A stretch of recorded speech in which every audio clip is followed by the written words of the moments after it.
Okay, I am going to admit that I have not played the game that this character was in, but I did watch a Let's Play, and the Countdown community has ranted about this guy.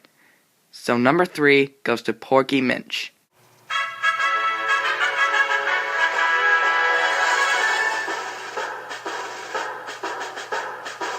Predictable? Well, yes. Excusable? No way.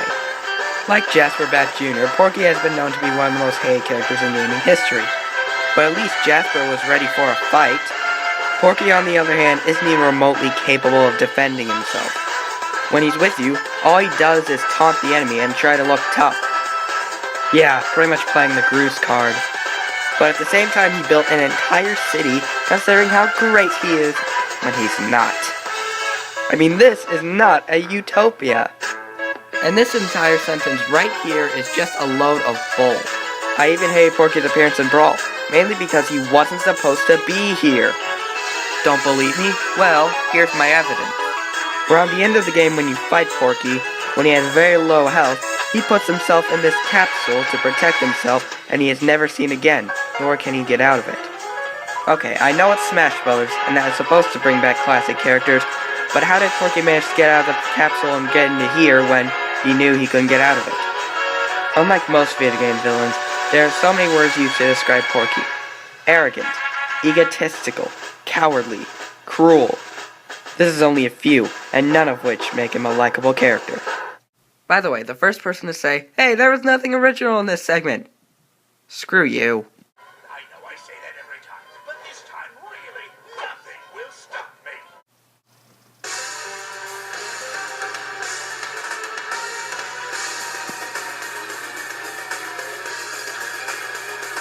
Was there any reason at all to leave Ridley out of the best list?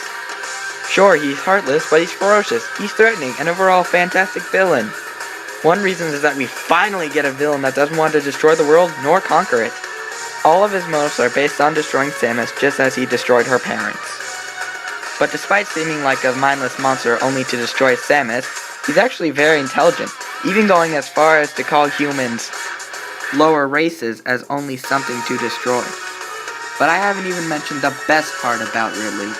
The fights with him are just amazing, especially in Metroid Prime, Metroid Other M, and Super Smash Bros. Brawl. Both of them. Whether you're fighting one of his clones or robotic enhancements, we should always expect a good fight from him. Plus, we usually get the same thoughts every time we fight him. You killed my parents, and you ruined my life. Let's finish this. Did I forget to mention how amazing his theme is? I will now show you two of my favorite themes of his.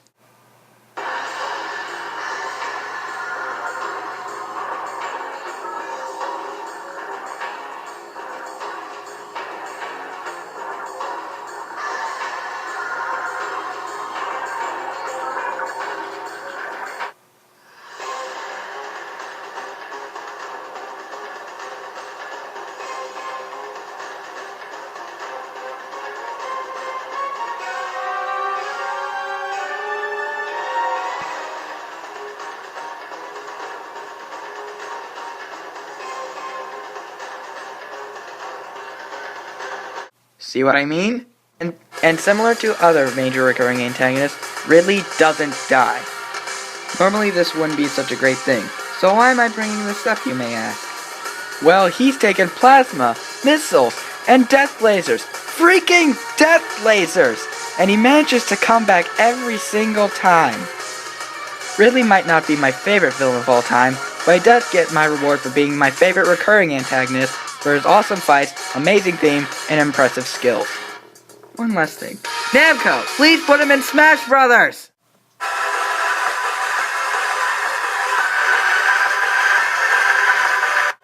know I say that every time, but this time really, nothing will stop me. You know what I hate? Hypocrites. And that's Count Vulgar in a nutshell. Vega, it's Vega, you idiot! How can I sum up Count Vega in a nutshell? Well, he's one of the biggest hypocrites I've ever seen. Not just in a video game. He says he's doing good and all, but all he wants is just more power. He didn't even banish the dark ego like he said he did. Little backstory for you. When I first rented the Jak and Daxter HD collection, Jak 3 was the first game in the series I played. Don't bother asking me why, I don't know that answer either. When I first watched the intro cutscene, I almost instantly hated him. Because of these quote-unquote crimes against Haven City that Jack has done, he banished them to the Wasteland. Even though I still haven't played the 2 Jack games that came before this one, I can tell that they haven't done anything wrong. Besides, wasn't he on the same team as Jack?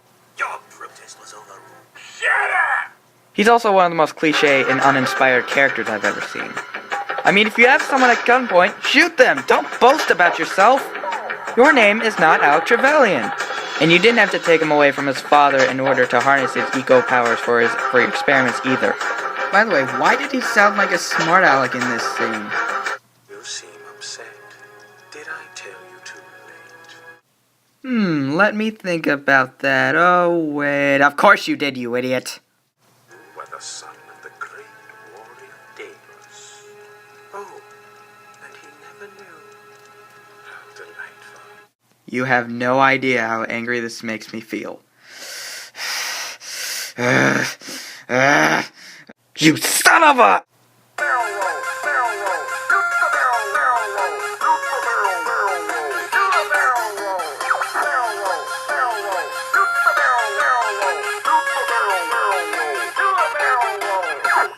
Okay, I'm calm now. That was frustrating. Believe it or not, I actually still haven't beaten Jack 3. I don't want to see the ending, I don't want to spoil myself, but I hope whatever comes of Count Veigar, I hope it's summed up in 3 words. Death to you. I know I say that every time, but this time really, nothing will stop me. Sonic the Hedgehog villains actually have quite a bit of contenders for this list. You have lots of great villains such as Metal Sonic, Chaos, and the evil doctor himself, Eggman, or Dr. Robotnik, or whatever the heck you feel like calling him. While not all villains are this good, like say, Eggman Nega, I like a majority of these villains. However, there is one villain in the Sonic franchise that stands out from them all. What you gave to me, I now return to you. A one-way ticket to oblivion. Oh, now we get to the villains that I just absolutely love.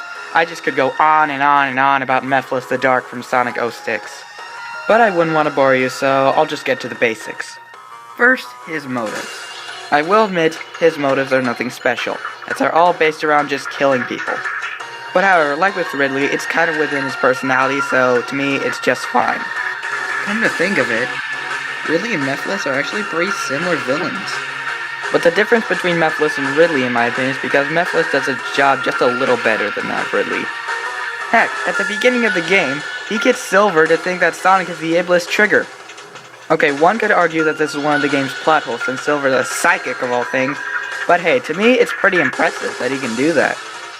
Besides, he also killed Sonic, so yeah. So while his motive is cliche, how he does it makes up for it. Need I say anything about his personality? It's self-explanatory when I say that he enjoys destruction and the deaths of people, and he's pretty threatening too. Heck, when the stone was dropped, he came out of Shadow's freaking shadow. Oh, and that laugh of his.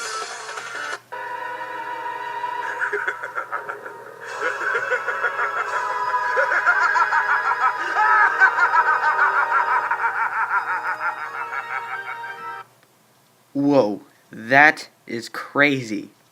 Granted, he monologues and all, but it's actually pretty good. But then again, it is Dan Green, of course. Just as a flower comes from a seed, or a chicken comes from an egg, everything has an origin. You need to find the being originally responsible for this catastrophe. To me, Mephiles is one of the best examples of how to fit a character like him.